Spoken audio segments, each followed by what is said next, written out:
قربانی کا جانور کہاں ذبح کریں؟ از شیخ طریقت امیر اہل سنت حضرت علامہ مولانا ابو بلال محمد الیاس عطار قادری رضوی دامت برکاتہم العالیہ۔ قربانی کرنا بڑی سعادت کی بات ہے۔ فرمان مصطفیٰ صلی اللہ تعالیٰ علیہ وآلہ وسلم ہے، قربانی کرنے والے کو قربانی کے جانور کے ہر بال کے بدلے میں ایک نیکی ملتی ہے۔ اے عاشقان رسول، اس عظیم نیکی کے کرنے میں بھی حقوق العباد کا خیال رکھنا ضروری ہے۔ بعض لوگ قربانی کے جانور روڈ پر ذبح کر دیتے ہیں، جس کے سبب اسکوٹریں وغیرہ پھسلنے، چوٹ لگنے، راہگیروں کے کپڑے خراب ہونے اور آنے جانے والوں کے لیے راستہ تنگ ہونے وغیرہ وغیرہ مسائل پیدا ہو سکتے ہیں۔ دیکھیے، جان بوجھ کر کسی کو تکلیف پہنچانے میں حقوق العباد ضائع ہوتے ہیں۔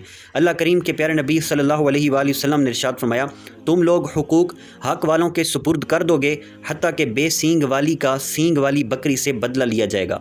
مطلب یہ کہ اگر تم نے دنیا میں لوگوں کے حقوق ادا نہ کیے تو لا محالہ یعنی ہر صورت میں قیامت میں ادا کرو گے، یہاں دنیا میں مال سے اور آخرت میں اعمال سے۔ لہٰذا بہتری اسی میں ہے کہ دنیا ہی میں ادا کر دو، ورنہ پچھتانا پڑے گا۔ اس لیے عاشقان رسول، جانور ایسی جگہ ذبح کریں کہ جہاں کسی کو تکلیف نہ ہو۔ مثلا کسی کے گھر کے آگے بھی جانور باندھنے اور ذبح کرنے سے پرہیز کریں کہ اس کی موت گوبر وغیرہ سے بیچاروں کا راستہ بند ہوگا یا دیواریں دروازے خراب اور آلودہ ہوں گے۔ اگر پہلے کبھی ایسا ہو گیا ہے تو توبہ کر لیجئے، اور جس کو تکلیف پہنچائی اس سے معافی مانگ کر اسے دنیا میں ہی راضی کر لیجئے۔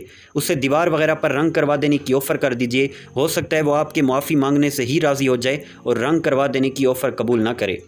ایک بار ہمارے ساتھ ایسا ہوا تھا کہ قربانی کا جانور ذبح کرنے کے سبب چھینٹے وغیرہ سامنے والوں کی کوٹھی کی باہری دیوار پر جا پڑے تھے، تو میں نے اپنے بیٹے حاجی عبید رضا مدنی سے کہہ دیا تھا کہ ان لوگوں سے معافی کے لیے رابطہ کریں اور آفر بھی کریں کہ ہم رنگ کروا دیتے ہیں۔ جب حاجی رضا نے ان سے رابطہ کیا تو انہوں نے کہا کہ نہیں، کوئی بات نہیں، یعنی انہوں نے معاف کر دیا۔